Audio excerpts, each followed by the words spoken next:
আসসালামু আলাইকুম। আজকে খুবই গুরুত্বপূর্ণ একটি বার্তা আমি আপনাদেরকে জানিয়ে দিচ্ছি। আমরা সকলেই স্মার্টফোন ব্যবহার করি, করি না? করি। প্রত্যেকটা ফ্যামিলি, তারপর আমরা যারা প্রবাসী আছি, সবাই স্মার্টফোন ব্যবহার করি। আপনার এখানে একটি ঘোষণা পাস হয়েছে, সেটি হলো আগামীকাল থেকে বাংলাদেশের হোয়াটসঅ্যাপ এবং ফোন কলের নতুন যোগাযোগের নিয়ম কার্যকর করা হয়েছে। এখানে তারা কি বলেছে? সব কল রেকর্ডিং করা হবে। সমস্ত কল রেকর্ডিং সংরক্ষণ করে রাখা হবে। তার মানে আপনার সমস্ত কল রেকর্ড হবে, তারপর তারা সংরক্ষণ করে রেখে দেবে। তারপর হোয়াটসঅ্যাপ, ফেসবুক, টুইটার সহ সব সোশ্যাল মিডিয়ার উপর নজরদারি করা হবে। তারপর যারা জানেন না সবাইকে জানিয়ে দিন।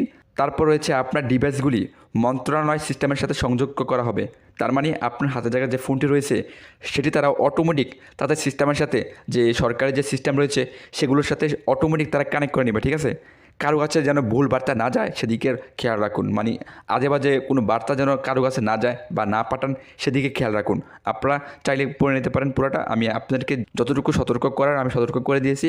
আপনারা চাইলে পুরোটা পড়ে নিতে পারেন কী কী এখানে বলা হয়েছে। ঠিক আছে? তো আশা করি আপনারা বুঝতে পেরেছেন। আপনারা যারা যেন সবাই উপকৃত হতে পারে তা সবাইকে জানিয়ে দিন। আসসালামু আলাইকুম।